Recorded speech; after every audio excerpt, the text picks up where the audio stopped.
Vamos a continuar con las actividades de nuestro patrón, San Alberto. Ya hemos terminado la parte de exposiciones del simposio en ciencias experimentales de investigación y a continuación pues lo que vamos a hacer es el acto de entrega a los mejores expedientes de cada una de nuestras 4 titulaciones que egresan, porque el grado en física, como bien sabéis, pues empezó este año, todavía pues no tiene egresados, como es natural. Entonces vamos a hacer entrega, junto con los vicedecanos, de los premios a los mejores TFG, a los mejores expedientes y también al mejor TFG en el convenio que tenemos con la Real Sociedad Matemática Española en el ámbito de las matemáticas. Me acompaña en la mesa como vicedecana de estudiantes y me acompañará en la entrega de premios pues la vicedecana de estudiantes Trinidad Angosto. ¿Vale? Pues el secretario va a hacer el nombramiento de cada uno de los premiados. Y a continuación los vicedecanos correspondientes de sus grados pues subirán a hacer la entrega del premio. Bien, comenzamos por el grado en biotecnología y la premiada con el mejor expediente es María del Carmen Aliaga Pérez.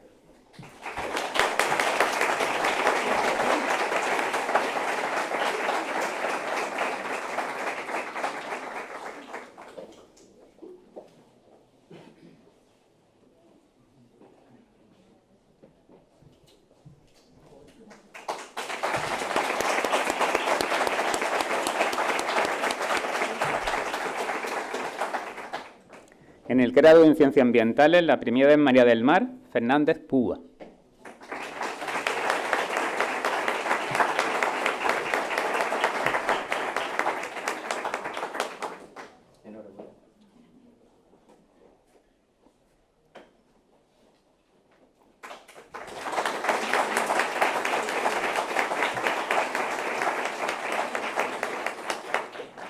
Grado en Matemáticas, Ángel Ramos Ortiz.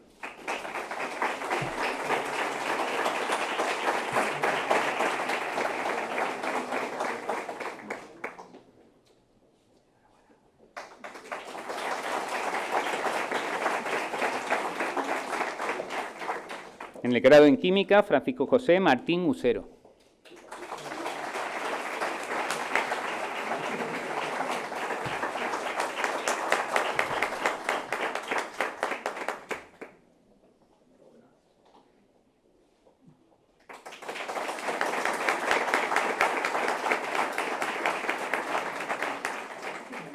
Y el premio al mejor trabajo fin de grado en matemáticas del curso 24-25 a Ángel Ramos Ortiz por el trabajo titulado Aprendizaje automático probabilístico, el autoencoder variacional.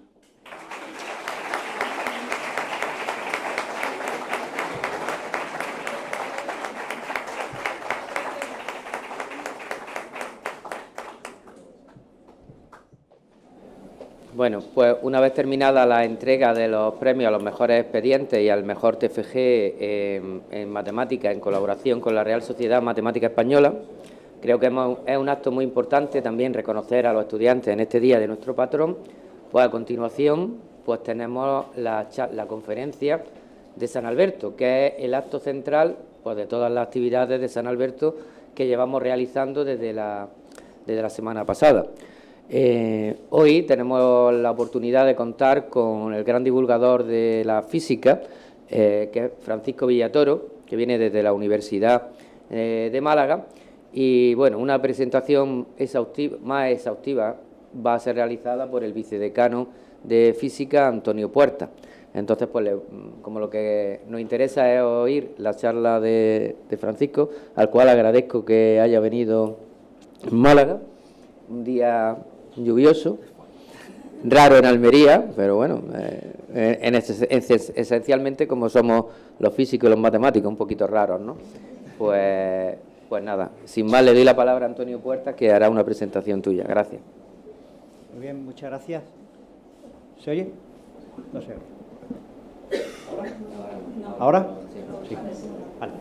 Bueno, pues voy a presentar brevemente a Francis, porque yo creo que lo principal es que le dejemos tiempo para que nos deleite con la charla.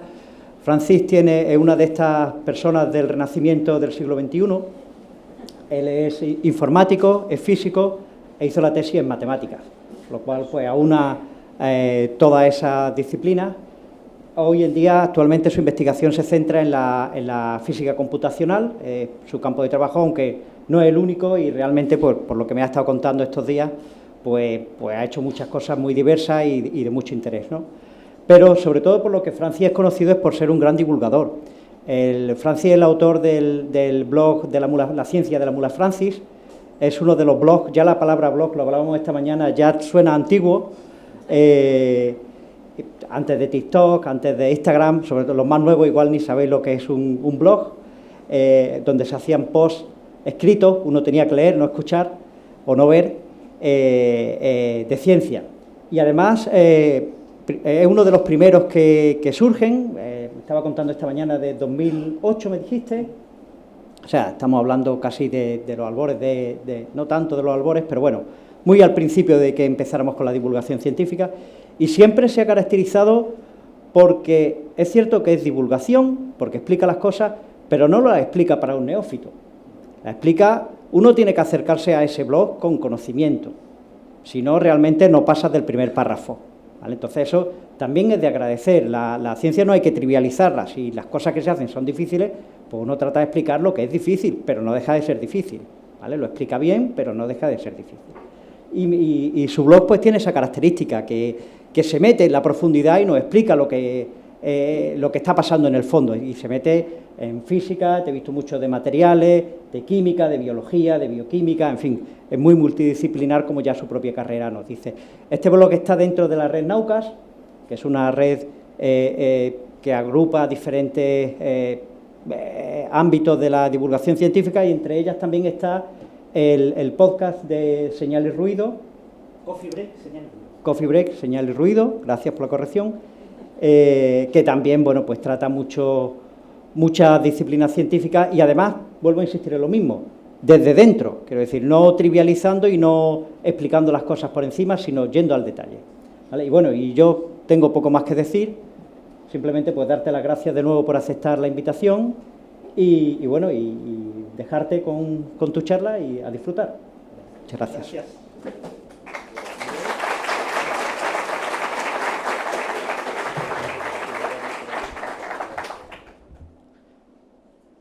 Bueno, agradecer al decano y al vicedecano haberme invitado. Para mí es un honor dar la conferencia de San Alberto, y sobre todo este año, que es el primer año del grado de Física aquí en Almería, ¿no? Que es un grado en conjunto con la Universidad de Huelva, y que espero que sea muy, muy exitoso, y espero que haya algunos estudiantes del grado de Física aquí presentes. El objetivo básico de esta charla es contar el tiempo desde el punto de vista de la física, pero la voy a decorar con cuestiones de ingeniería, de química, de biología, etcétera, ¿vale? Voy a poner el tiempo. Voy a empezar con una pregunta. Me gustaría preguntaros, y es una pregunta que quiero que penséis la respuesta. ¿Cómo sabemos que el tiempo pasa? ¿No? Y os voy a dar 4 respuestas posibles para focalizar vuestro pensamiento. La primera es: todo cambia, el tiempo es la medida de ese cambio. La segunda es: existe un tiempo físico universal que fluye sin pausa. La tercera es: gracias a los relojes que miden el paso del tiempo. Y por último, gracias a los ritmos biológicos que todos tenemos en nuestro cuerpo. Me gustaría que decidierais cuál creéis que es la respuesta más correcta a esta pregunta. Porque yo voy a dar mi respuesta, y mi respuesta es que, como pasa con muchas preguntas, no existe la respuesta correcta, ¿vale? Las respuestas correctas dependen del contexto, y según el contexto, una respuesta es correcta o lo es otra. En este caso, las 4 preguntas se refieren básicamente a la historia de la noción de tiempo por la humanidad. La primera respuesta es la de Aristóteles, que fue quien dominó el conocimiento sobre la naturaleza durante casi 2 milenios, y fue la gran figura que conceptuó la gran parte de ideas que modelaron el mundo físico para muchísima gente durante casi 2 milenios. Para Aristóteles, el tiempo solo pasa cuando ocurre un cambio, y si bajo ciertas circunstancias no hay ningún tipo de cambio, el tiempo no pasa. Claro, esto para Aristóteles parecía natural que una persona aislada, pues en una habitación oscura, sin ningún tipo de nada que le cambiara en su entorno, el tiempo no pasara. Pero vosotros sabéis que eso no es así, porque una persona aislada tiene relojes internos. Pero esto cambió cuando llegó Newton, que derrocó a Aristóteles. Newton nos plantea una noción diferente del tiempo. El tiempo es algo físico, es algo universal, algo que fluye sin pausa. Los relojes miden el tiempo, pero el tiempo es independiente, el fluir del tiempo es independiente del cambio, es independiente de los relojes. Y esta idea es la que nos enseñaron a todos en educación básica. Pero después hay una siguiente idea que es de la persona que derrocó a Newton, que fue Einstein. Newton dominó todo el conocimiento sobre la física durante solo unos pocos siglos. Y este nos plantea una noción diferente de tiempo. El tiempo es lo que miden los relojes. Si tú no puedes construir un reloj, tú no puedes hablar de tiempo y de paso del tiempo. Y hay circunstancias en las que no podemos construir un reloj. Por ejemplo, en los primeros instantes del cosmos. Tras el llamado Big Bang, no podemos construir un reloj. Por lo tanto, no hay una noción natural de tiempo. Podemos extrapolar nociones del presente hacia el pasado. Pero hay que recordar que Einstein, y es algo que mucha gente no sabe, en la oficina de patentes de Berna se especializó en las patentes de sincronización de relojes ferroviarios. Y, por supuesto, la cuarta respuesta es la respuesta de la cronobiología. Los humanos y muchos animales tienen relojes internos, se llaman relojes circadianos, que dependen del paso del día a la noche, dependen de la iluminación del entorno. En el caso de los humanos lo tenemos en el hipotálamo, que es esa región roja que se ve en la animación, y en concreto el reloj maestro de nuestro cuerpo está en el núcleo supraquistémico.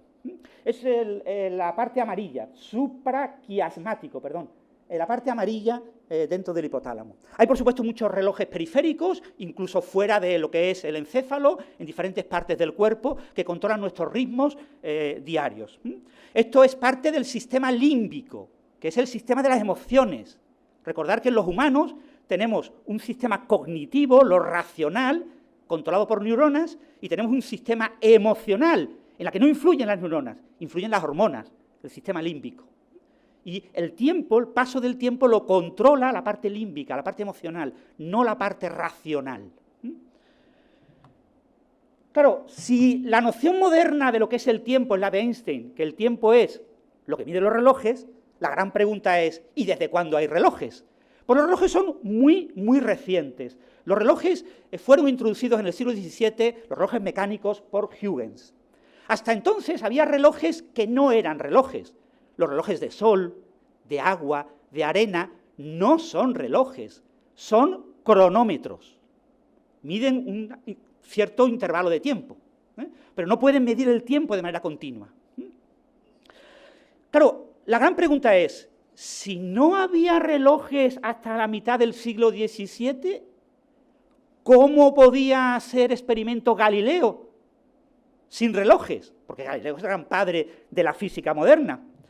Pues lo primero, hay que recordar que muchos de los experimentos de Galileo son experimentos mentales. Por ejemplo, el famoso experimento de la caída de los graves en la Torre de Pisa nunca fue realizado por Galileo. Fue una cosa que escribió en un libro de diálogos con Simplicio. Es un libro de diálogos en el que plantea ese hipotético experimento porque él sabe cuál es la respuesta que tiene que dar. Cuando yo tiro una bola de madera y una bola de hierro del mismo tamaño, ambas pesan. Tienen masas y pesos diferentes, ambas caen en el mismo momento si fueran tirados desde la Torre de Pisa, el Arpisano, de 56 metros. El experimento fue realizado por el archienemigo de Galileo, por Riccioli. Riccioli, durante gran parte de su carrera, quiso demostrar que Galileo estaba equivocado. Las grandes ideas de Galileo estaban completamente erróneas. Por ejemplo, el experimento de la caída de los graves no podía funcionar como decía Galileo. Entonces, ya fallecido Galileo, 2 años después, en 1644, Riccioli realizó el experimento desde, él era de Bolonia, boloñés, desde la torre de Asinelli, que es una torre de 85 metros. ¿Y cómo medía el tiempo Galileo en sus experimentos con planos inclinados? Cantando corcheas, cantando. ¿Y cómo midió el tiempo Riccioli? Riccioli era jesuita. Entrenó a varios monjes jesuitas a cantar siempre al mismo ritmo y de manera rápida, de tal manera que medía el tiempo en función de la nota, iba contando como números, pero una versión muy corta de los números, para que fuera rápido de cantar, y veía qué número era el que llegaba. Claro, vosotros me diréis, unos jesuitas que son capaces de cantar al mismo ritmo abajo de una torre de 85 metros, de la que se van a tirar 2 rocas de 1 kilogramo, una dos graves, uno de madera y otro de metal, y que les puede caer en la cabeza. Es decir, lo que más le costó a Riccioli fue entrenar a esos jesuitas para que fueran capaces de tener la seguridad de que no les iba a pasar nada, de que no miraran arriba y de que contaran siempre al mismo ritmo. Y Riccioli demostró que Galileo tenía razón. Y hizo unas tablas. Un estudiante de Galileo dijo, mi maestro lo hizo antes. Y se inventó una tabla, supuesto libro de notas de Galileo, en el que aparecían esos números. Pero Riccioli se dio cuenta de que eran números inventados, se lo había inventado el estudiante, porque no podía ser tan malo midiendo el tiempo Galileo como para sacar unos números con tanto error. Así que el experimento de Pisa sabemos que no fue realizado por Galileo. Hoy en día medimos el mundo y lo dividimos en usos horarios. Los usos horarios surgieron a finales del siglo XIX. ¿Por qué? Porque en el siglo XIX hubo 2 grandes revoluciones, hubo muchas revoluciones, pero una revolución fue en el transporte, el ferrocarril, y otra revolución fue en las comunicaciones, el telégrafo. El gran problema del ferrocarril era que, ¿cómo medíamos el tiempo en una ciudad? Pues básicamente el tiempo en una ciudad se medía básicamente con relojes que estaban en las iglesias, en los campanarios de la ciudad.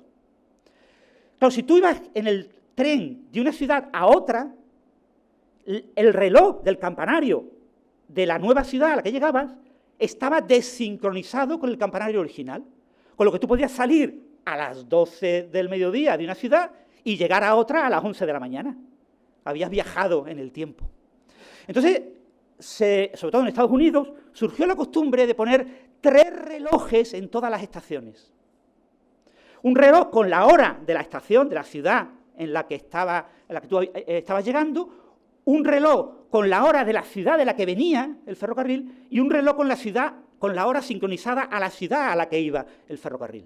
En Londres históricamente no funciona de esa manera, un reloj triple en honor a esta costumbre que hubo a finales del siglo XIX. Pero el telégrafo fue terrible, porque el telégrafo era instantáneo. Tú enviabas un mensaje desde la costa este de Estados Unidos y llegaba a la costa oeste en nada, en menos de 1 milisegundo. Claro, eso generaba un enorme problema, porque la mayor parte de los mensajes telegráficos acababan llegando antes de la hora a la que habían sido emitidos. Entonces, había que marcarlos con una cierta hora y hubo que uniformizar las horas. Y en lugar de tomar esa idea medieval de que el día se dividía en 12 horas de luz y 12 horas nocturnas, con lo que duraba una hora dependía de la estación del año.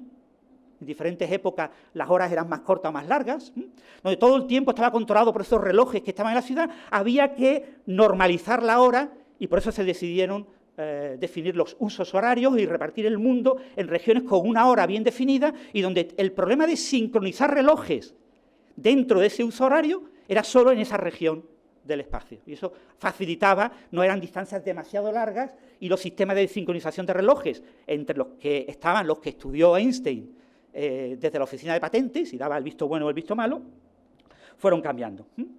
Y eso nos lleva, ya que estamos hablando de Einstein, nos lleva a la teoría de la relatividad de Einstein. Y me gustaría plantearos otra pregunta mental, para que la penséis, sobre el significado de la teoría de la relatividad de Einstein. La teoría de la relatividad, os propongo 2 cuestiones fáciles de seleccionar. Sí, Einstein dice que todo es relativo en su teoría de la relatividad. Y 2, B, no. En la teoría de Einstein hay valores absolutos, como en cualquier teoría física. Sobre todo a los estudiantes les reto a ver cuál piensan que puede ser la respuesta correcta. Antes os engañé, os dije que cualquier respuesta es posible. Aquí no, aquí hay una respuesta correcta y una respuesta incorrecta. Aquí la respuesta correcta, obviamente, es la segunda. Es que en la teoría de la relatividad también hay algo absoluto. Einstein quería llamar a su teoría la teoría del invariante, y así lo llamó en cartas a sus colegas. Pero Planck, en 1906, le llamó teoría de la relatividad. ¿Por qué? Porque consideró que el aporte de Einstein era tan relevante como el aporte de Galileo, anterior y más importante que Newton. Y lo que había hecho Galileo para la teoría, la mecánica de Newton, era básicamente introducir la relatividad galileana. Entonces, Einstein tenía que haber aportado una nueva relatividad, una relatividad einsteiniana. A Einstein nunca le gustó este nombre, pero al final lo acabó asimilando. Aquí tenéis, claro, Einstein creía que se podía confundir relatividad con relativismo. El relativismo es una corriente filosófica que dice que no hay verdades absolutas. Y Einstein consideraba que no se debía de confundir de esa manera. Por cierto, esta foto, no sé si la conocéis, es muy famosa, es en el cumpleaños, en el año 1951 de Einstein, ese es el día de su cumpleaños, está con su mujer, con Elsa, su segunda mujer, y está con el director del Instituto de Estudios Avanzados de Princeton. La foto se hizo después de la fiesta de cumpleaños, él estaba muy cansado y a uno le sacó la lengua a los fotógrafos, y uno de los fotógrafos, Arthur Sasse, sacó esta foto, de la que un recorte de esta foto es súper famoso y encantó a Einstein como una broma curiosa. Entonces, ¿qué es el absoluto en la teoría de la relatividad? Bien, el absoluto en la teoría de la relatividad, yo creo que todos más o menos lo conocéis, del segundo curso de bachillerato, es la velocidad de la luz en el vacío. La teoría de Einstein de la relatividad se monta a hombros de Maxwell. James Maxwell descubre una teoría que explica con variaciones de campos eléctricos y magnéticos lo que es la luz. Porque se da cuenta de que hay unas propiedades, la permitividad eléctrica y la permeabilidad magnética, que las tiene el vacío de la teoría. Claro, para Maxwell no hay ningún problema de que el vacío tenga propiedades, porque él cree que el vacío es el éter luminífero. Es una sustancia con propiedades supermágicas, es mucho más dura que cualquier sólido que conozcáis, son cosas y absolutamente transparente, son cosas como muy mágicas. Entonces puede tener propiedades el vacío. Y se da cuenta de que las estimaciones, por extrapolación, del producto de estas dos magnitudes del vacío coinciden con la velocidad de la luz. Luego, la velocidad de la luz deben ser campos eléctricos y magnéticos moviéndose en el espacio. El problema que tiene la teoría del electromagnetismo de Maxwell es que incumple con las leyes de Newton. La mecánica de Newton no se puede aplicar a la luz. Se requiere una nueva mecánica. Y hubo Lorentz, Poincaré, Fitzgerald, varios investigadores de finales del siglo XIX propusieron que había una mecánica para los cuerpos en movimiento que interaccionan con la luz, una electrodinámica de los cuerpos en movimiento, pero nadie pensó que esa mecánica era la correcta. Eso es lo que hace Einstein. Einstein dice, esa mecánica de la luz es la teoría correcta. ¿Por qué? Porque no os habéis dado cuenta de que en el límite de bajas velocidades se recupera la mecánica de Newton. Luego, la mecánica correcta tiene que ser la que incluye tanto a la luz como a la parte newtoniana. Esto se formaliza como una nueva noción del concepto de espacio y tiempo, con una nueva geometría, que ya no es euclídea, sino que es hiperbólica, y esto lo formaliza Minkowski en 1908. Y lo que vemos en esta geometría hiperbólica es algo súper curioso. El invariante absoluto es la velocidad de la luz en el vacío.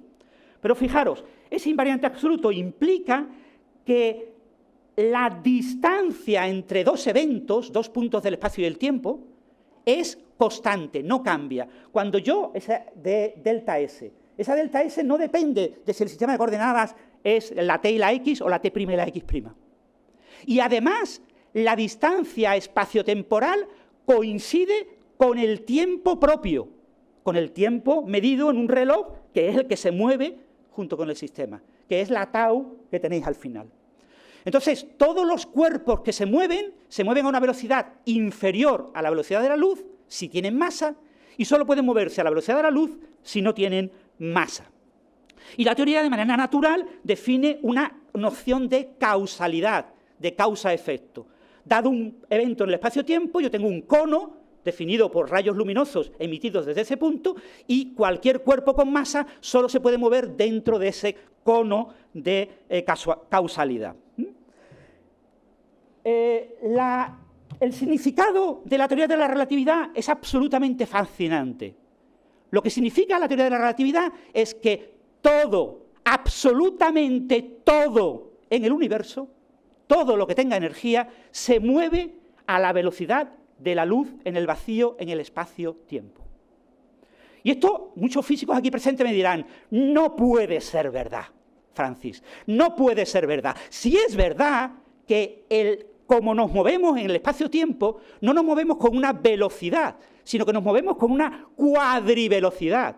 Si es verdad que todo, absolutamente todo en el universo, se mueve con una cuadrivelocidad igual a la velocidad de la luz en el vacío. Pero una cuadrivelocidad no es una velocidad, Francis. Te estás equivocando, estás engañando a los estudiantes. Ellos tienen que entender que una cuadrivelocidad es una cosa abstracta, matemática, que no tiene nada que ver. Pero si entendemos una cuadrivelocidad como la velocidad natural en el espacio-tiempo de Minkowski, todo, hasta vosotros, os estáis moviendo ahora mismo a la velocidad de la luz en el vacío. Pero vosotros, que estáis en reposo, en este sistema de referencia que es esta aula, os estáis moviendo solo en el tiempo. Os movéis en el tiempo a la velocidad de la luz en el vacío. Si yo tuviera la posibilidad de moverme por aquí, me movería a una cierta velocidad, yo rejuvenecería, porque al moverme a cierta velocidad en el espacio, a diferencia de vosotros, y con respecto a vosotros, yo me movería menos en el tiempo, por estar moviéndome también en el espacio, con lo que mi reloj propio iría más despacito respecto al vuestro. Y no solo eso, yo además adelgazaría. Si yo me moviera, adelgazaría, porque mi longitud se contraería desde el punto de vista vuestro. A vuestros ojos yo sería más delgado y más joven. ¿Y cómo medía los relojes Einstein? Pues Einstein tuvo que definir lo que se llama el reloj ideal, el reloj perfecto, que es el reloj de luz. Tengo dos espejos y tengo un rayo de luz. Un espejo emite, cuando emites una luz, hay un casquete esférico, se propaga de manera esférica, pero si pongo otro espejo justo encima, hago tic abajo, cuando emito, choca en el espejo de arriba, tac, baja hacia abajo, tic, tac, y tengo un cierto ritmo. Ahora, ¿qué pasa cuando yo muevo un reloj? Si yo muevo un reloj, tengo los dos espejos, hago tic, pero no llega al espejo que está aquí, sino que llega un momento más tarde, cuando el espejo se ha movido. Ambos espejos se están moviendo a cierta velocidad, entonces hago tic, tac, tic. El ritmo va más despacio. Un reloj en movimiento, el ritmo se mueve más despacio. Esa es la idea básica de Einstein. Eso nos permite diferenciar el mundo de los objetos que tienen energía en el universo como tres tipos, un tipo teórico y dos tipos reales. Se llaman bradiones a los objetos que, teniendo energía, se mueven en el espacio a una velocidad menor que la velocidad de la luz porque tienen una masa asociada, una masa que al cuadrado es positiva. La trayectoria de estos cuerpos en el espacio-tiempo ocurre en tiempo propio.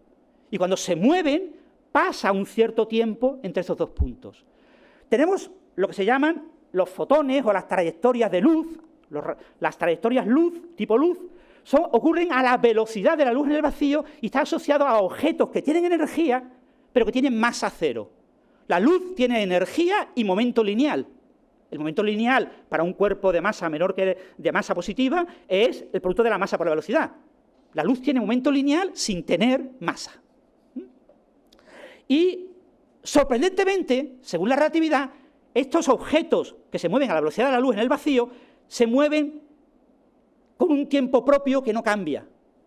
El tiempo no pasa para un objeto que se mueve a la velocidad de la luz. Imaginaros el tema de los relojes. Si yo me muevo a la velocidad de la luz, los dos espejos se están moviendo a la velocidad de la luz. Cuando yo hago tic abajo, no puedo llegar al otro lado, porque se está moviendo al mismo ritmo, el espejo se está alejando de la posición original a la misma velocidad a la que se mueve el propio rayo de luz. Es decir, necesita un tiempo infinito para que llegue a ser el tac. Hago tic, pero no puedo hacer tac nunca. Entonces, la luz se comporta como si la distancia espaciotemporal entre dos puntos fuera cero, como si para la luz no hubiera espacio que recorrer y no pasara el tiempo. ¿Y por qué para nosotros creemos que un rayo de luz sale en un momento determinado y llega en otro momento?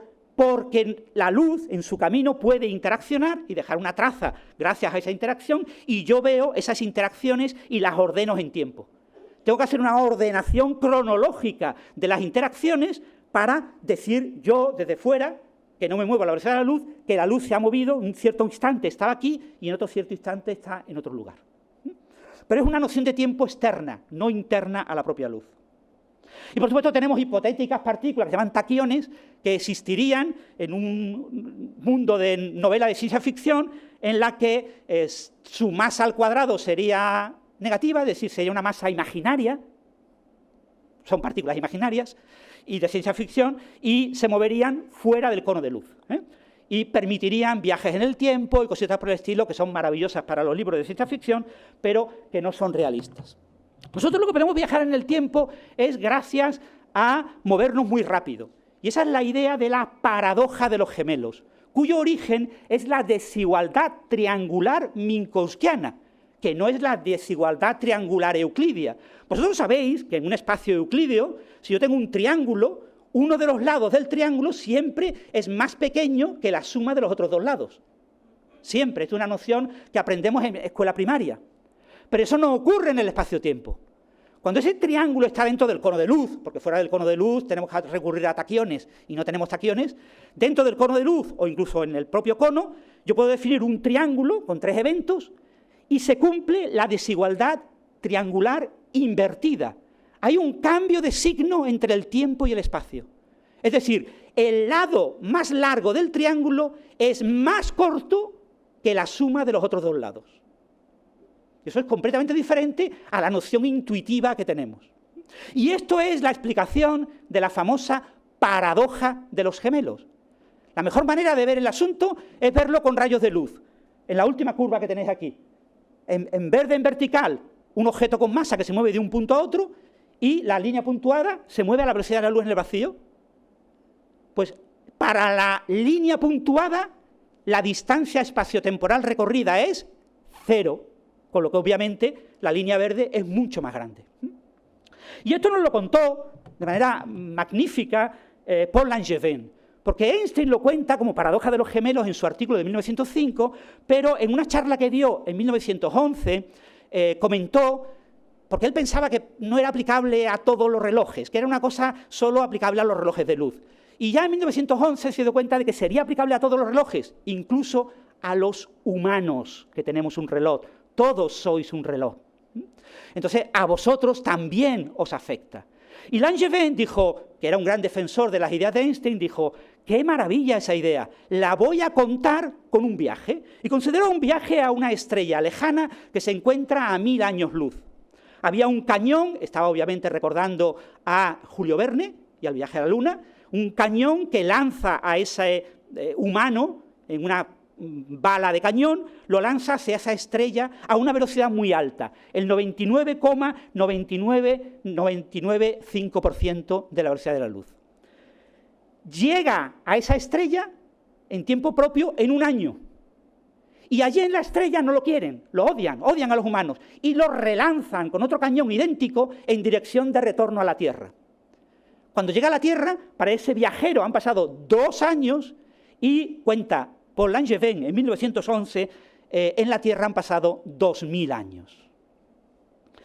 Esta paradoja hoy en día la explicamos con astronautas y naves espaciales, le llamamos paradoja de los gemelos, el término es de filósofos, no de físicos. Tienes 2 gemelas, una ingeniera que se queda en la Tierra y una astronauta que viaja, por ejemplo, a Próxima Centauri, que está a unos 4 años luz de distancia, y para hacer los números mucho más fáciles, vamos a usar el triángulo, rectángulo 5, 4, 3, 5 al cuadrado es igual a 4 al cuadrado más 3 al cuadrado, pues vamos al 80% de la velocidad de la luz. Si vamos al 80% de la velocidad de la luz, la astronauta echa 3 años en llegar a Alpha Centauri, pero en la Tierra han pasado 5 años. En el retorno, imaginemos que te haya una semanita y después se retorna, a mí no me gusta Alpha Centauri, voy a volver para atrás, allí no hay ningún tipo de vida. Retorna en otros 3 años, para la ingeniera que se ha quedado en la Tierra han pasado 10 años, para la astronauta han pasado 6 años. Y esto se ha medido en la Tierra con experimentos en aviones, y se midió en la década de los 70, y se ha medido de muchas maneras, por ejemplo con muones en aceleradores de partículas, y esto coincide perfectamente con la predicción relativista. Y claro, una cuestión que nos planteamos es, ¿pasa el tiempo igual en vuestra cabeza que en vuestros pies? Que es una cuestión como muy obvia, y que se planteó el propio Einstein alrededor de 1908, empezó a tener este tipo de ideas. Hay 2 opciones posibles que quiero que penséis. Sí, por supuesto, claro que pasa el tiempo al mismo ritmo en la cabeza y en los pies. O todo lo contrario. No, faltaría más, ¿qué estás diciendo? La respuesta correcta obviamente es el no. ¿Vale? Todos lo sabéis porque todos habéis oído hablar del GPS y de este tipo de sistemas. Lo que descubre Einstein es que necesariamente la gravitación tiene que tener como carga a la energía, la densidad de energía. En la gravitación de Newton, la carga es la masa. Lo que gravita es la masa. Luego, la luz no puede gravitar. Para Newton, la luz gravita porque está formada por partículas que tienen una masa muy pequeña, muy pequeña, muy pequeña. No la podemos medir, parece 0, pero no es 0, es medible. Y por el principio de equivalencia se te va la masa y solo te queda la aceleración. Pero para Einstein es la energía lo que gravita. Y la luz gravita porque tiene energía. Si la luz gravita, eso significa que la luz en un campo gravitatorio, si tú defines un reloj, el reloj va a ir más lento. La diferencia es muy pequeña, ¿vale? Imaginando que vosotros tenéis 1,70 m de promedio, que estáis de pie en promedio 16 horas al día, cuando estáis sentados estáis prácticamente de pie, porque la diferencia sigue siendo 1,20 m o por ahí entre vuestros pies y vuestra cabeza, y si vivís unos 80 años de vida, la diferencia entre vuestra cabeza y vuestros pies será de unos 90 nanosegundos. En la Estación Espacial Internacional, pasar 6 meses, que es lo legal que se puede pasar allí, aunque ha habido gente que ha pasado casi un año, por diferentes circunstancias, la diferencia son 7 milisegundos. Esto se puede medir, se ha medido en laboratorio con torres, con relojes atómicos puestos en la base de la torre y puestos en la parte alta de la torre, y se ha podido medir y coincide con la fórmula de Einstein. Y es la clave del funcionamiento del sistema de posicionamiento global. Normalmente se le llama GPS, pero aquí estamos en Europa y tenemos el sistema Galileo, que es un sistema mucho mejor y que, bueno, ahí os he puesto los números del sistema de Galileo. Estos son satélites que están constantemente moviéndose, no son satélites geoestacionarios, están moviéndose a gran distancia de la superficie, con lo que tengo el efecto de la dilatación temporal. Más lejos de la superficie de la Tierra, los relojes van más rápido. Más cerca de la superficie de la Tierra tenemos relojes más lentos porque el campo, la aceleración gravitacional es mayor. Pero además, en movimiento, los satélites dan como un par de vueltas a la Tierra por día, con lo que van mucho más rápido que la superficie. De tal forma que tengo también la dilatación temporal de que los relojes en movimiento van más despacio. Si calculáis ambos efectos, como se mueven esos satélites a del orden del 0,0012% de la velocidad de la luz, pues hay un retraso de unos 8,3 microsegundos, perdón, he puesto milisegundos, son microsegundos al día. Por la distancia, por la gravitación, hay un adelanto de 45,6 microsegundos al día. Y la diferencia es un adelanto de 37,3 microsegundos al día. Si no tuviéramos en cuenta este adelanto, ¿qué pasaría con este tipo de sistemas de posicionamiento global? Que tendrían un error. ¿Cuál sería el error? Lo que la luz se mueve en ese tiempo. Y la luz, en 37,3 microsegundos al día, se mueve 11,2 kilómetros. El error serían de 11,2 kilómetros y el sistema sería inútil. Hay que corregir esto para que el sistema funcione. Y todo esto nos lleva a la noción de cuáles son los tiempos más cortos. Y para hablar de tiempos más cortos, os tengo que confundir a todos con el tema de las unidades. ¿vale? Os tengo que recordar algo que debería ser conocido por todo el mundo, pero que casi nadie recuerda, porque es muy difícil de recordar. Todos recordáis a los microsegundos, la millonésima de un segundo, y los nanosegundos, 1000 veces menos, la 1000 millonésima de un segundo. Pero quizás no todos conocéis el picosegundo, que es la no millonésima, sino billonésima, con B, el femtosegundo, y el atosegundo. El atosegundo es la trillonésima de segundo. La trillonésima de segundo. 10 a la menos 18. Después tenemos el ceptosegundo y el yoptosegundo. El yoptosegundo es la cuadrillonésima de segundo. Y recientemente tenemos el ronto y el quepto. El quepto es la quintillonésima de segundo. Bien, ¿cuáles son los tiempos más cortos que hemos logrado medir? Pues básicamente usando rayos X, en un acelerador de partículas, Petra, en Alemania, en Hamburgo, se logró medir el diámetro de una molécula de hidrógeno, dos hidrógenos ligados, que son 247 ceptosegundos, o si preferís, 0,247 atosegundos. Ahora mismo se está trabajando, se está investigando, y por que se logre en los próximos 10, 15 años, medir el diámetro de un protón. El diámetro de un protón son 3 yoptosegundos, y alcanzaremos una medida en la escala de los yoptosegundos. Pero esto es en aceleradores de partículas y utilizando rayos X de alta energía. Con lo que llamamos relojes, que ya no son relojes atómicos, sino lo que se llaman relojes fotónicos, que son relojes atómicos en la que la señal de la transición, en un reloj atómico tenéis, por ejemplo, cesio 133, y estudiáis la emisión muy estable de luz cuando hay una transición entre niveles electrónicos de los átomos, excitáis los átomos y decaen, emiten luz, y esa luz os permite, con un cierto sistema, amplificas diferencias en esa luz y logras medir tiempos en esas escalas. Pero también puedes utilizar varios relojes atómicos y usar interferencia entre la luz emitida por esos haces de luz, por esos diferentes relojes atómicos. Estos se llaman relojes ópticos. Son relojes atómicos, pero se llaman ópticos. Y con un reloj óptico en julio de 2025 se logró medir 550 ceptosegundos. Está considerado el récord actual, eso es del NIST, el Instituto Nacional de Estándares en Estados Unidos, donde tienen los mejores relojes del mundo. Pero indirectamente hemos logrado medir tiempos aún más cortos. Por ejemplo, en física de partículas. En física de partículas sabemos que las partículas que tienen gran masa son inestables. ¿Por qué? Porque pueden decaer, pueden, entre comillas, desintegrarse en partículas de menor masa. En ese decaimiento nosotros podemos verlo en laboratorio, lo vemos como una pequeña montañita, en una serie de, digamos, una montañita, por ejemplo, que cae, una ladera que cae de resultado si no existiera una cierta partícula, y cuando cae esa partícula, las desintegraciones de esa partícula aparecen en ciertos modos de desintegración como una pequeña montañita. Pues la anchura de esa montañita viene determinada por la vida media de la partícula. Así podemos medir, midiendo esas anchuritas, medir cuánto vive una partícula.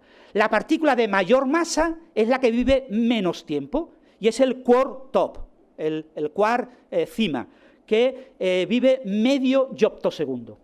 La más famosa de todas las partículas en las últimas décadas es la partícula de Higgs, que tiene una masa menor. El quark top tiene una masa de 173, 174 gigaelectronvoltios. Un gigaelectronvoltio más o menos es la masa, un poquito más de la energía de un protón, su masa convertida en energía.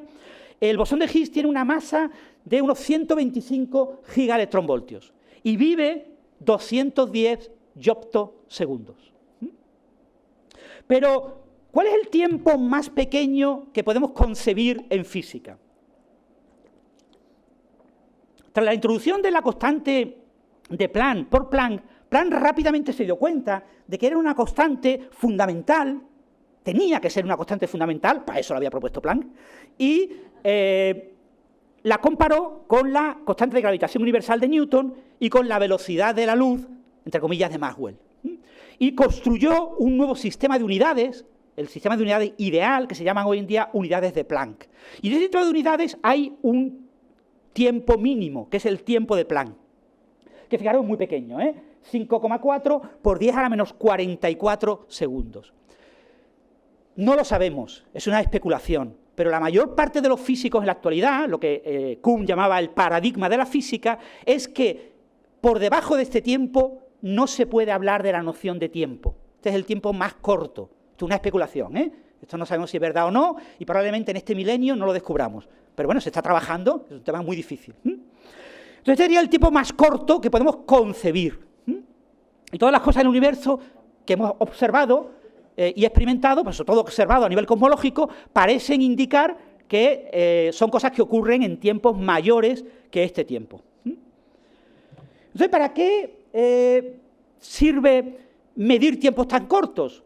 Pues realmente, en física fundamental, sí tiene una utilidad, y realmente los tiempos más cortos que podemos medir los vamos a descubrir gracias a la física fundamental, a los grandes colisionadores de partículas. Hay que reivindicar que la humanidad tiene que seguir explorando la física de altas energías. El LHC explora, entre comillas, las colisiones son en el centro de masa a 14 teraelectronvoltios, unos 14.000 gigaelectronvoltios, no llega, son 13.500, pero bueno, en el futuro HL-LHC, el de alta luminosidad, serán, esperamos, de 14 teraelectronvoltios, pero queremos colisionadores de mayor energía, porque sabemos que no hay partículas escondidas, nuevas, de gran masa, superior a la del quark top, que pueda descubrir este colisionador. Necesitamos nuevos colisionadores, hay dos propuestas fundamentales, una propuesta europea, el FCC, que nos llevará a un colisionador de 100 teraelectronvoltios, esto casi seguro no va a salir. De salir sería una cosa para la segunda mitad de este siglo. Aquí hay gente joven que probablemente lo viva y lo disfrute si saliera, pero los puntos son bastante negativos a que salga. Pero sí va a salir en el otro polo, en China, el CFPC y el SPPC. El Super Proton-Proton Collider chino alcanzará, según los diseños actuales, 75 teraelectronvoltios. En lugar de 14 del LHC, llegaremos a 75. ¿Habrá nuevas partículas que aún no hemos descubierto entre 14 y 75? Quizás sí, quizás no. Pero la humanidad tiene que invertir en eso y tiene que seguir investigando en este tipo de asuntos, ¿no? No podemos tirar la toalla tan pronto.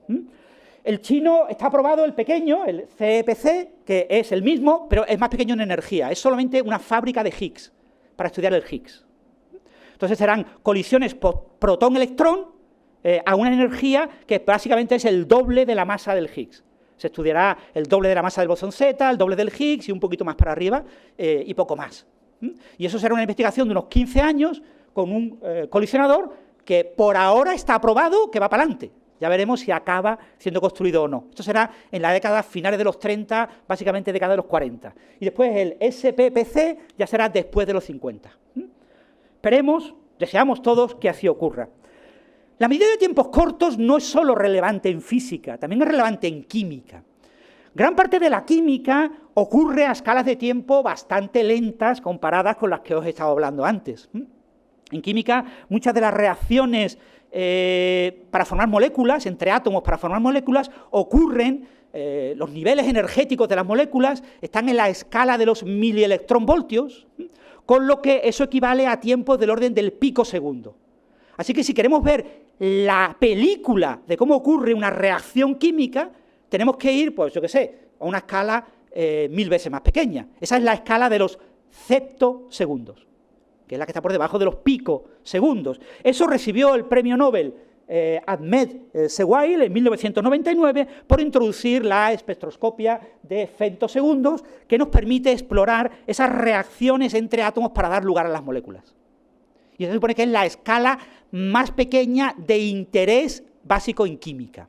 Hay escalas más pequeñas todavía que se han estudiado. Por ejemplo, el Premio Nobel de Física de 2023 fue a la atofotónica, es decir, a la atofísica. Recordar, nanociencia, que está muy de moda.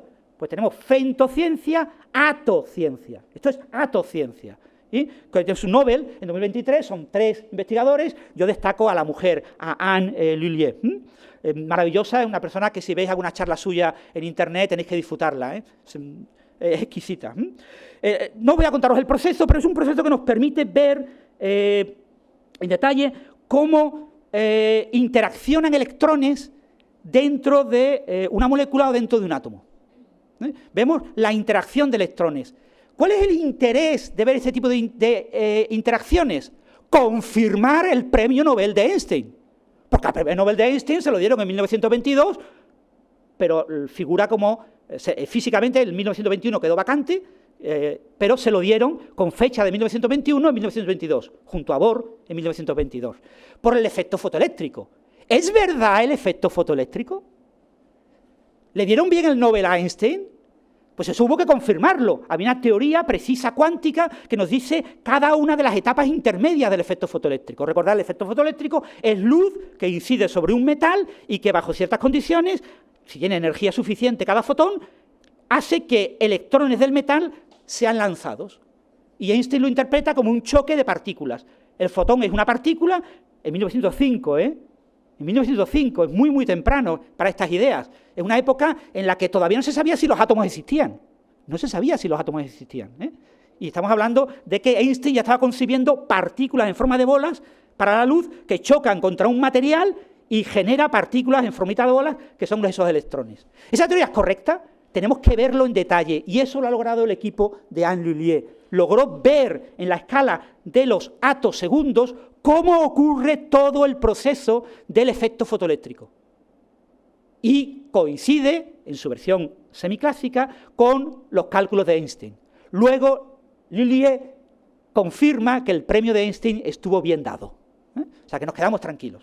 Hay muchos premios Nobel que no han estado bien dados. Y os recomiendo buscar en la Wikipedia ejemplos para que veáis que muchas cosas que recibieron el Nobel al final resultaron ser equivocadas. Por ejemplo, el de Santiago Ramón y Cajal, que lo recibió junto a otro investigador, Golgi, por teorías opuestas.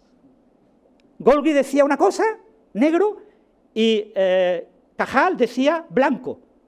Y le dieron el premio Nobel a ambos, porque no se sabía cuál de los dos tenía razón. ¿Y sabéis cuándo se supo quién de los dos tenía razón? En la década de los 1950, cuando empezamos a tener microscopios electrónicos. Hasta la época de los 1950, nadie era capaz de asegurar quién de los dos tenía razón. Aunque muchas veces nos venden que pudo perfectamente acertar Cajal por casualidad, porque todo se lo inventó, no lo veía. Sus microscopios no podían ver lo que él afirmaba estar viendo. Y en biología también te podemos medir tiempos cortos. En realidad, la mayor parte de las reacciones controladas por enzimas, catalizadas por enzimas, que son proteínas, que tienen sitios, lugares, donde si dos moléculas, dos metabolitos reaccionan, entran, pues adquieren una configuración en la que preferentemente el choque entre ellas hace que la reacción química se produzca. En un entorno sin enzimas, las moléculas chocan de manera aleatoria y solo de vez en cuando chocan en la orientación adecuada para ligarse. ¿Bien? Pues las enzimas hacen eso, pero los tiempos relevantes aquí son del orden de los nanosegundos como muy cortos. Es decir, antes era picosegundos, ahora estamos en nanosegundos, son tiempos relativamente cortos. En la parte de biología cuántica, la idea de que puede haber procesos cuánticos en nuestro cuerpo, obviamente todo es cuántico, o sea que nosotros también somos cuánticos y hay procesos cuánticos, pero son irrelevantes, porque en biología lo relevante es la función biológica. Es irrelevante la química en biología, es irrelevante la física en biología, es irrelevante la matemática. Lo único importante es la función biológica. Y las funciones biológicas, esas reacciones catalizadas, están en escalas inferiores a los nanosegundos. En biología cuántica, por ejemplo, se está hablando de que hay coherencia cuántica en escalas del orden de los picosegundos. Todo es un bluff, no hay nada. Todo esto es completamente falso. No os creáis a gente como el premio Nobel Roger Penrose, sus ideas sobre que la conciencia humana tiene origen cuántico son, con perdón, chorradas que han permitido que él gane mucho dinero. Y yo me alegro de que él haya ganado mucho dinero con ese tipo de chorradas. Pero que no os engañe Roger Penrose. El primer libro, La mente del emperador, es precioso, pero tenéis que leer como la mitad del libro. El resto, olvidaros porque es todo basura. Entonces, ¿por qué me dicen que llego tarde si no existe el tiempo? ¿Por qué tiene este título la charla? Porque la primera vez que la preparé me pidieron que hablara de la física del tiempo en la vida cotidiana. La física del tiempo en la vida cotidiana. Yo no puedo hablar de eso, yo no sé hablar de eso. Pero bueno, yo puedo hablar de la noción de que el tiempo no existe. La noción de que el tiempo no existe es una noción que tiene una base claramente filosófica. Hay varios físicos muy famosos, aquí os pongo dos de ellos, Lee Smolin y Carlo Rovelli, que nos proponen... Estos libros son básicamente de filosofía. Está muy bien escrito, os lo recomiendo que lo leáis, pero que lo leáis con una actitud crítica, con la actitud de, me están contando mentiras, pero lo estoy disfrutando leyendo, ¿vale? O sea, es lo de menos que sea mentira. Y habla un poco de esa filosofía. Lo que sabemos en la física actual, pues no sabemos muchas cosas, pero sí sabemos una cosa que es un teorema matemático de la mecánica cuántica no relativista, que es el teorema de Pauli, que publicó en varios sitios porque ni él se lo creía. En la fuente fundamental es el artículo del 33. No existe un observable asociado a la duración. Esa desigualdad de Heisenberg, del principio de indeterminación entre la duración, el tiempo que dura un cierto proceso, y el cambio en energía durante ese proceso, durante ese tiempo, esa relación que nos pone un límite mínimo a las incertidumbres que podemos medir en los experimentos, aplicada a la posición y al momento lineal, a la velocidad, nos permite definir observables para la posición y para la velocidad. Debería de permitirnos definir observables para el tiempo y la energía. Y lo que descubre Pauli es que el operador correspondiente, porque la energía es observable, fuera de toda duda, si la energía no fuera observable, olvida toda la física. H, el hamiltoniano, la energía es observable, pero el tiempo no puede formularse con un operador cuántico bien definido, dado que la energía necesariamente tiene que tener un mínimo. La posición no. La posición puede ir desde menos infinito a más infinito, pero la energía tiene que tener un mínimo. Un sistema físico que no tenga mínimo energético no puede existir, es inestable, porque tiende al mínimo que está en menos infinito. Luego, la energía siempre tiene que tener un mínimo. Ese mínimo de la energía le llamo energía cero, punto cero. Bueno, pues eso obliga a que el tiempo no pueda ser algo que recorra desde infinito a menos infinito. Eso lo que significa es que en física cuántica no hay un observable para el tiempo. No se puede hacer un experimento para medir el tiempo a nivel cuántico. ¿Y eso qué te está diciendo? Que el tiempo no existe. En la realidad física, en la realidad que describimos los físicos, el tiempo es emergente. Y fijaros lo curioso, en la versión relativista de la mecánica cuántica, que se llama teoría cuántica de campos, la posición tampoco tiene un observable. Pues diréis, claro, si el tiempo no existe y existe la posición en mecánica cuántica no relativista, ¿qué pasa en relatividad? Donde el tiempo y el espacio están unidos. Pues resulta que es que en relatividad, en la teoría cuántica, la física cuántica relativista, no existe un observable de posición. No se puede construir, es imposible. Tú no puedes decir dónde está una partícula. Tú solo puedes decir más o menos dónde puedo encontrar una partícula, pero no puedes dar una posición con un observable.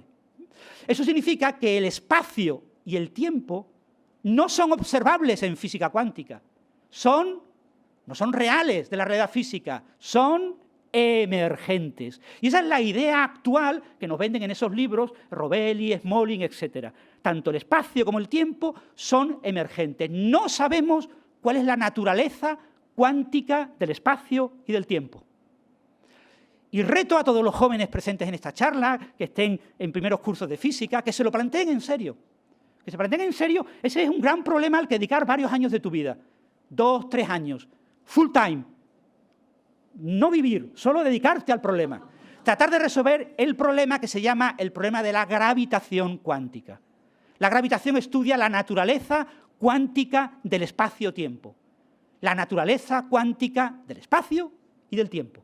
Y lo que podáis aportar ahí puede tener impacto en todo el milenio próximo, porque es posible que este problema sea tan difícil que no se resuelva en este siglo, que requiera un milenio. Pero todo lo que hagáis en ese campo quedará marcado en lápidas porque será de lo poco que se puede hacer. Yo creo que merece pasar a la historia que dediquéis 2, 3 años de vuestra vida solamente a este gran problema. Para eso, la clave, iros a un lugar donde esté alguien que sepa mucho de esto y que os ayude y os guíe.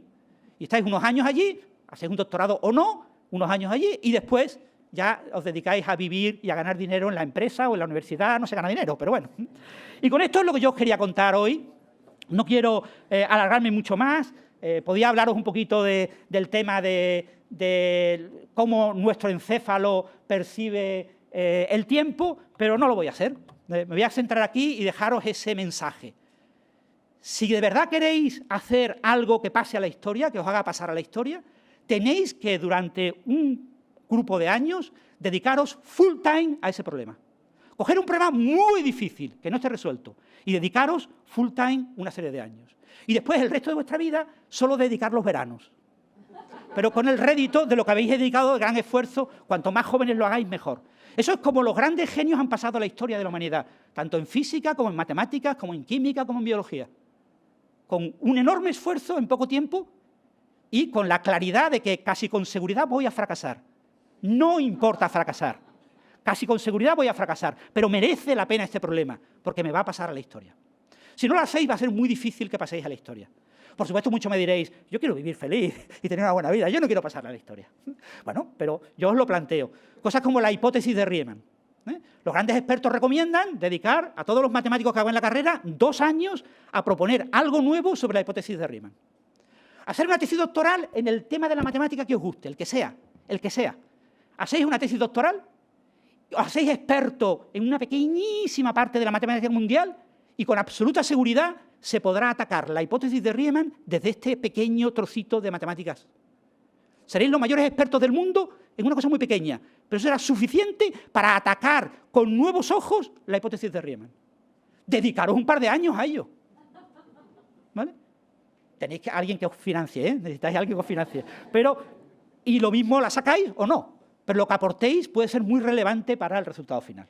Y con eso quiero acabar, desearos que disfrutéis del grado de física, los que estéis de física, y desearos que hayáis disfrutado de esta charla y que disfrutéis de esta festividad que es el San Alberto. Así que muchas gracias y gracias por vuestra atención.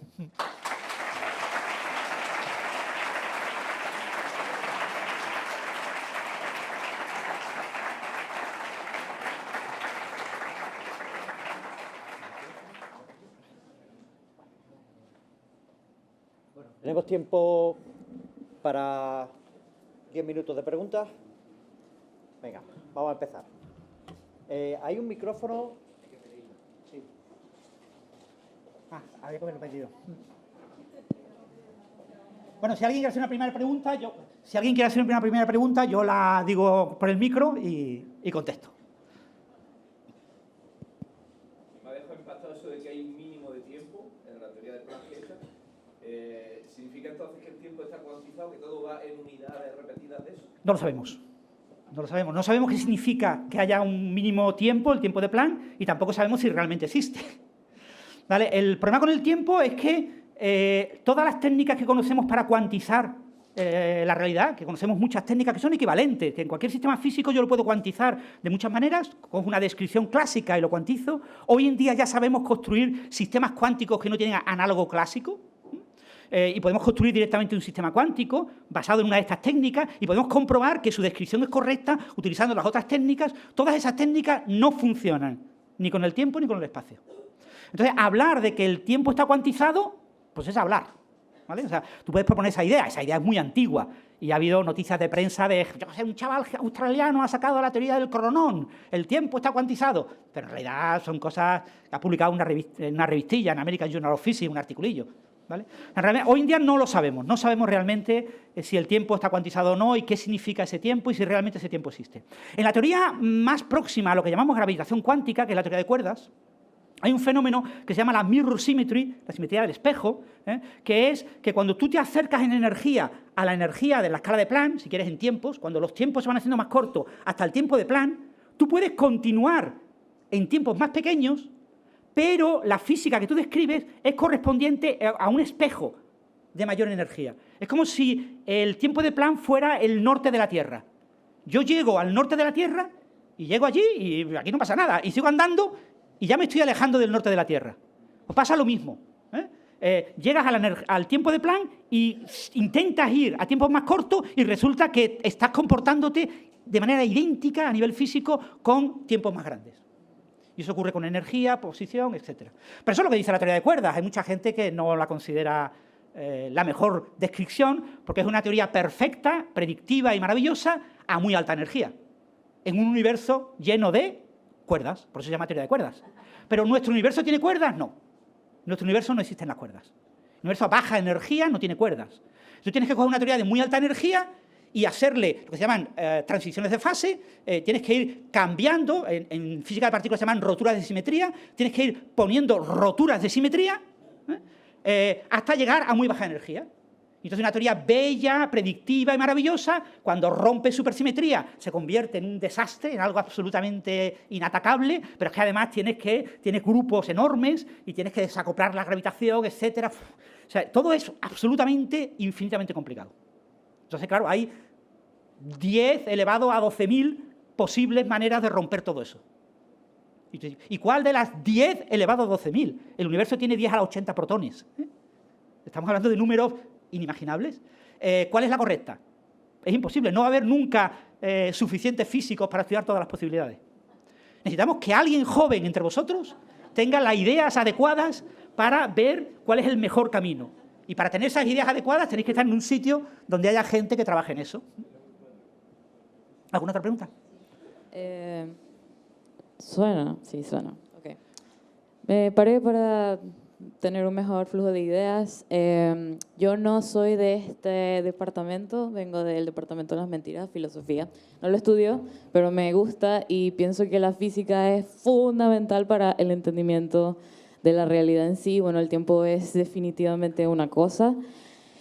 Hay cosas que me gustaría abordar, pero no hay mucho tiempo. Una podría ser esto de las nuevas cosas, si realmente el cambio existe, porque pienso que está totalmente relacionado con el tiempo, puesto que si vemos el tiempo como la sucesión de eventos, cuales quieran que sean, bueno, está el cambio implicado, pero me voy a centrar en lo que yo considero el problema de la medición. Hablando totalmente desde la ignorancia de una persona que no ha estudiado física. Por lo que pude entender, estamos midiendo el tiempo de acuerdo a nuestra percepción, utilizando a la luz como una medida en el vacío, ¿verdad? No obstante, ¿qué es el vacío exactamente y de qué estaría compuesto exactamente?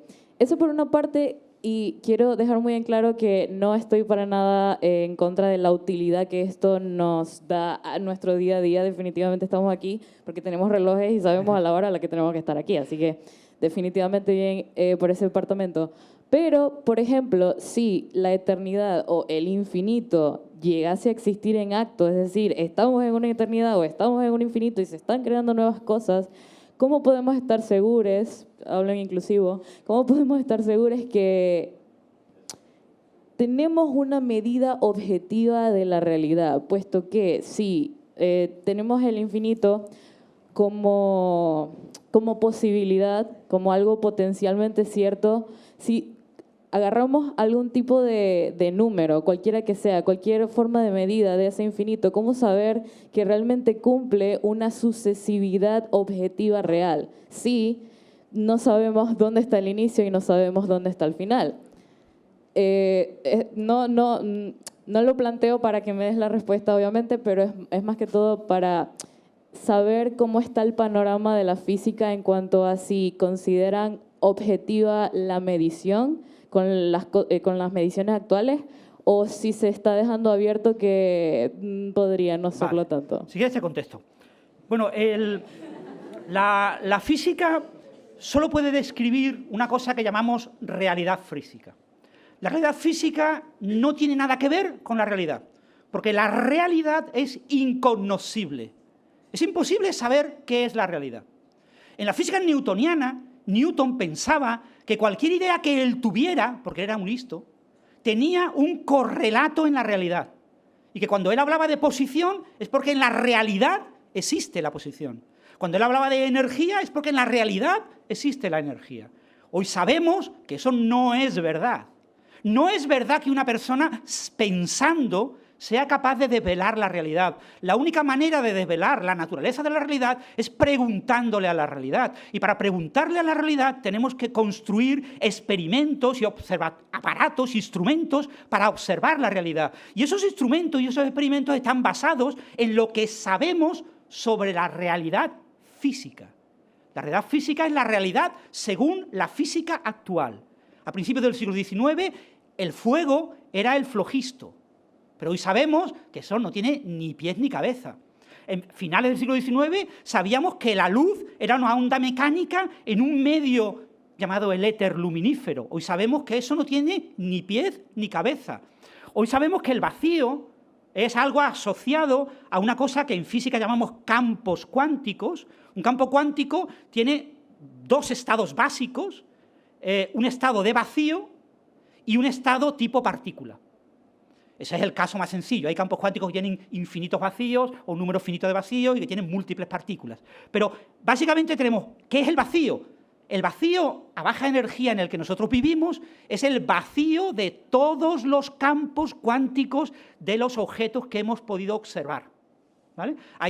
Estamos en un vacío del campo electromagnético, de los fotones, estamos en un vacío de los electrones son también excitaciones de un campo electrónico, estamos en un vacío del campo de Higgs.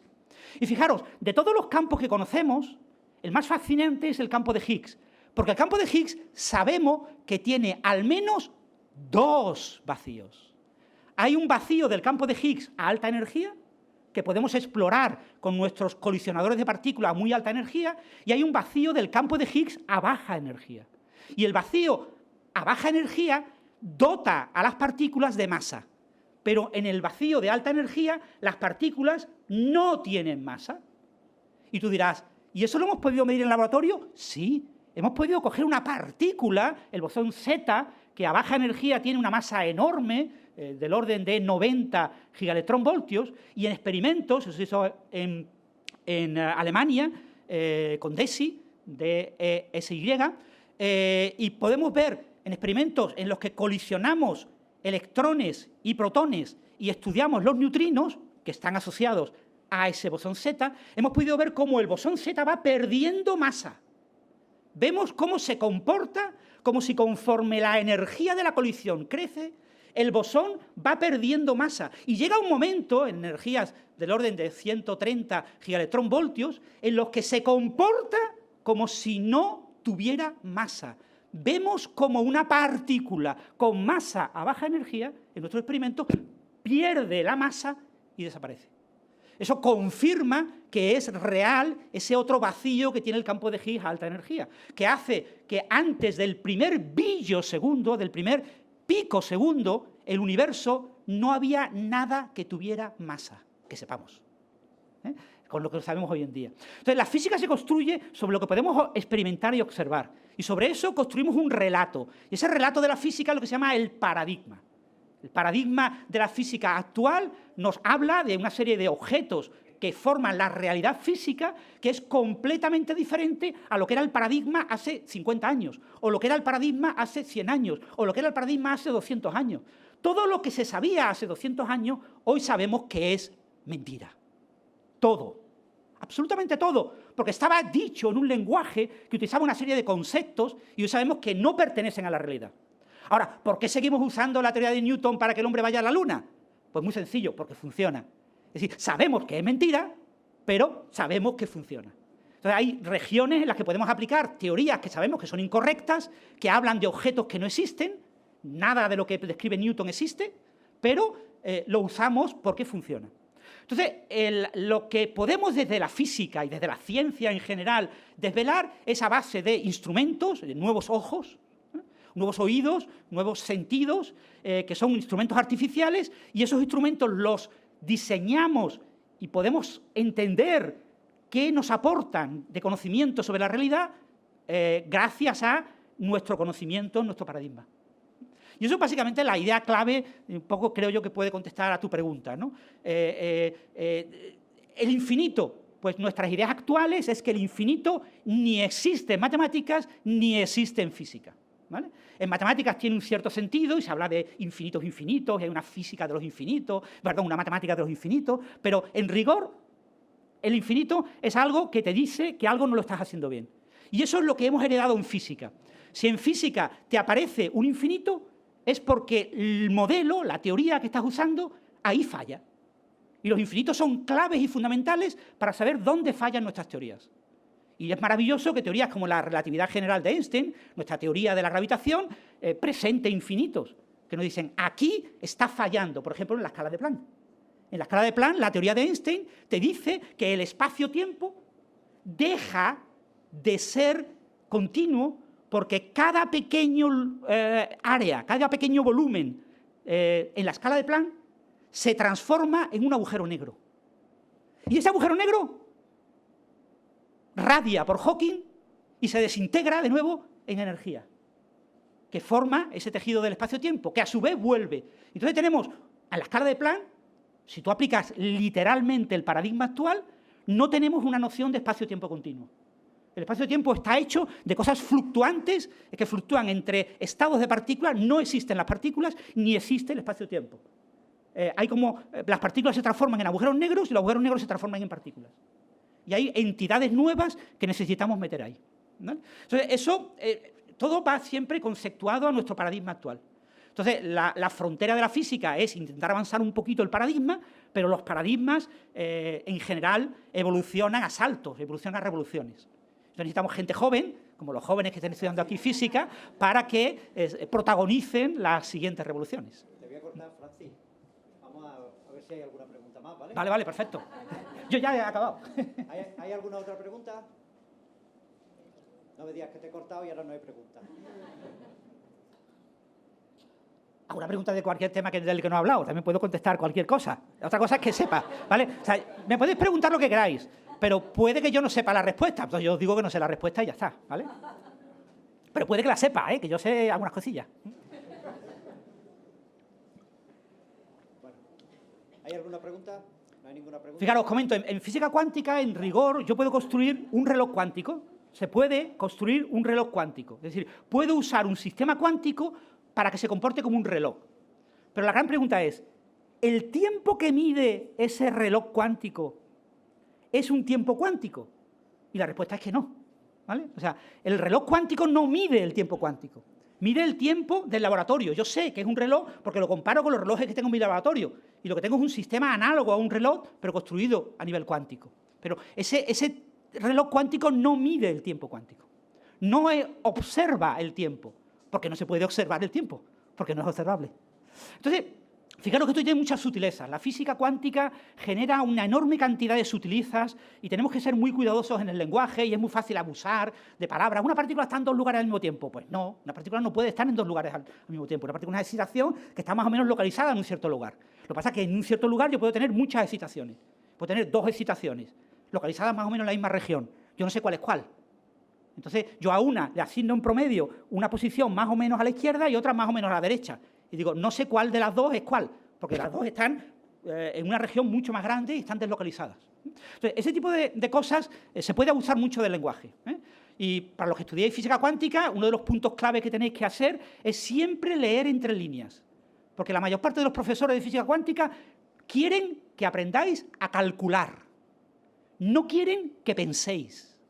No quieren que os cuestionéis el formalismo, porque saben que si os cuestionáis el formalismo vais a perder mucho tiempo de estudio y no vais a aprobar la asignatura porque se requiere solamente cálculo.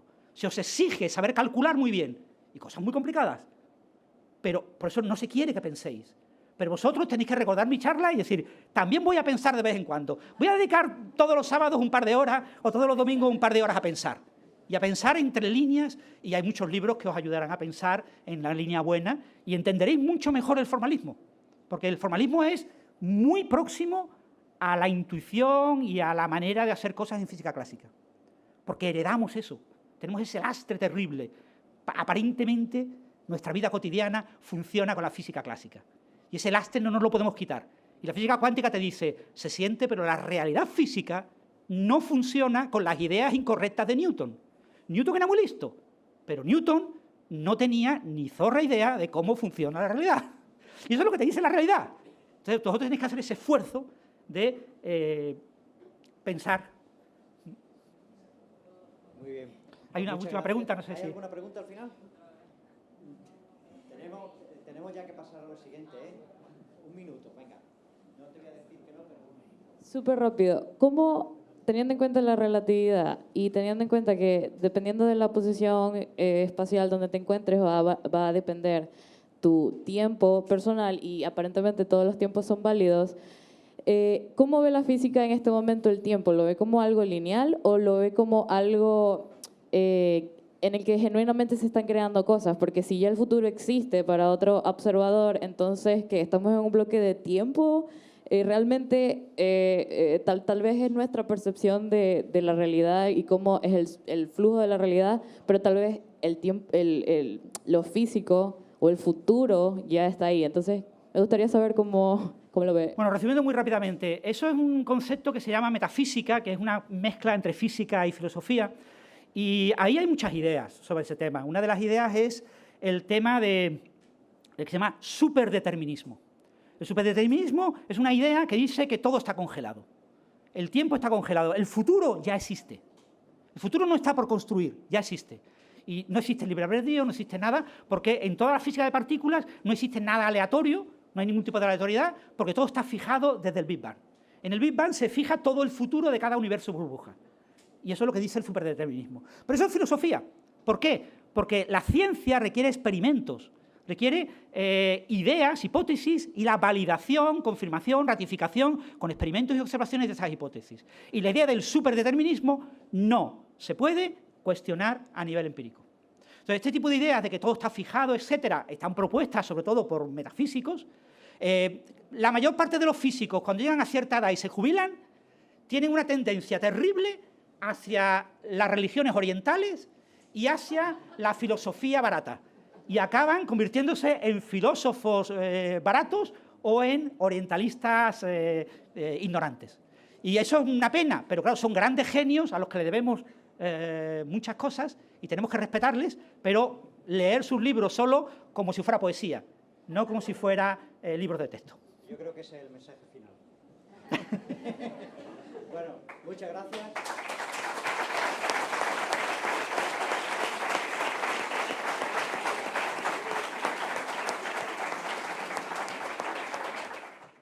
Bueno, vamos a proceder a la entrega de los premios. Empezamos por el ámbito de biotecnología y bioprocesos industriales.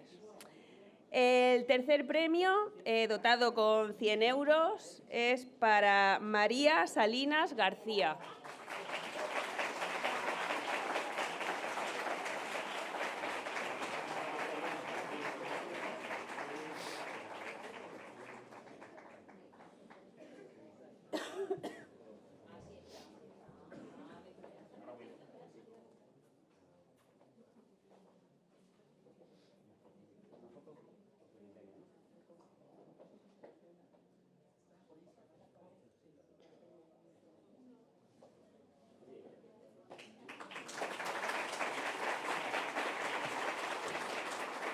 El segundo premio, dotado con 200 euros, para Víctor Villalobos Ramírez.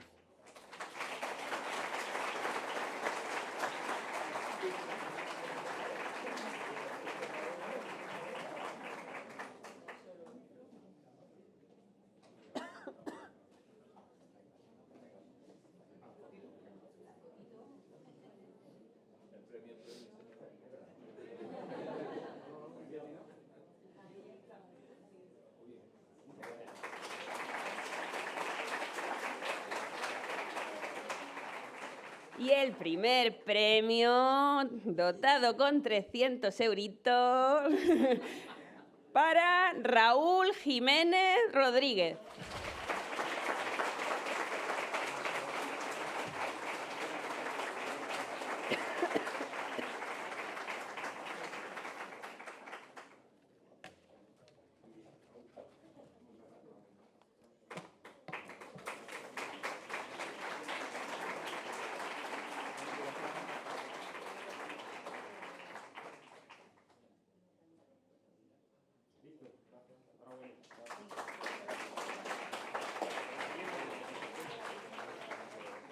¿Ciencias ambientales, por ejemplo? Venga. Pues que aquí pone ciencias ambientales. Vale. Bueno, seguimos con ciencias aplicadas y medioambientales. El tercer premio es para Juan Pablo Choque Juchani. ¿Dónde está? Pues para mí. Venga, el segundo premio es para Lucía Martegani.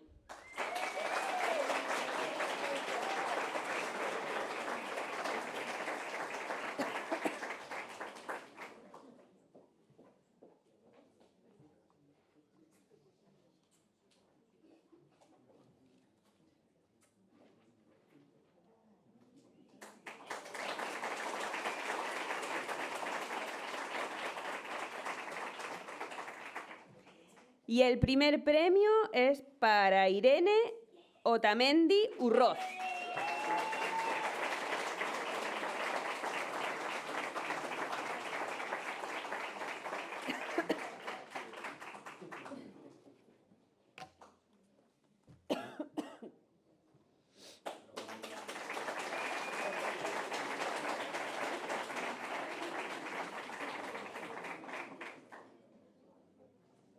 Matemáticas. Venga, seguimos con matemáticas. Hay un primer y un segundo premio. El segundo premio es para Carlos Javier Iglesias Labraca.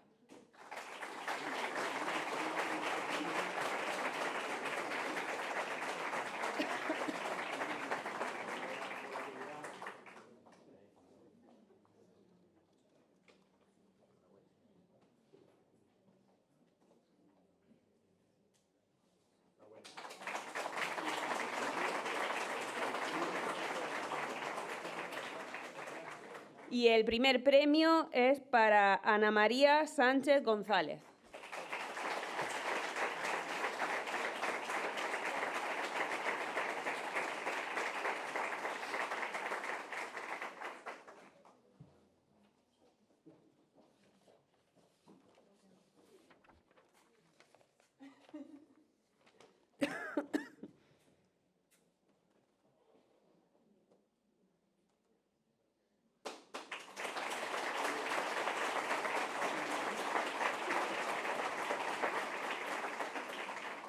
Bueno, acabamos con el ámbito de química.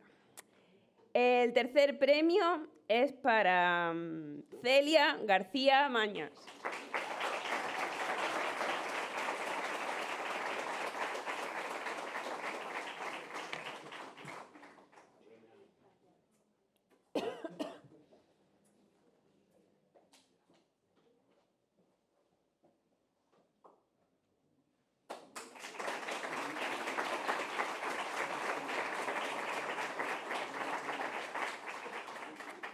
Segundo premio para Juan de Dios Marín Manzano.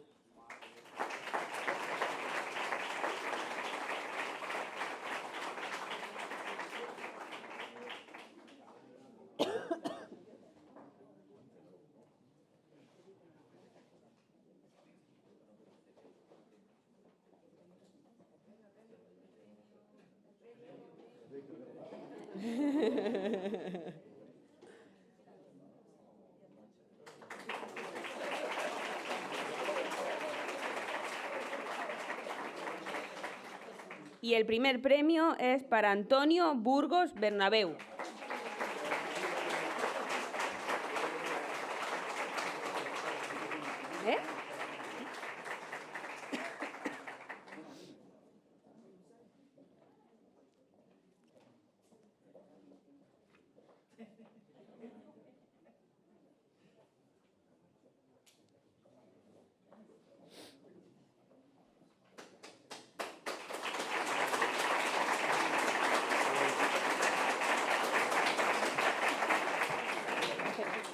Bueno, pues ya damos por finalizados los actos de San Alberto y por cortesía de Dista pues tenemos una copa de vino, un agape, en el aulario 4, en el hall del aulario 4. O sea que ya vamos con un poquito de retraso y ya es hora de comer. Pues muchas gracias por vuestra asistencia y hasta el año que viene.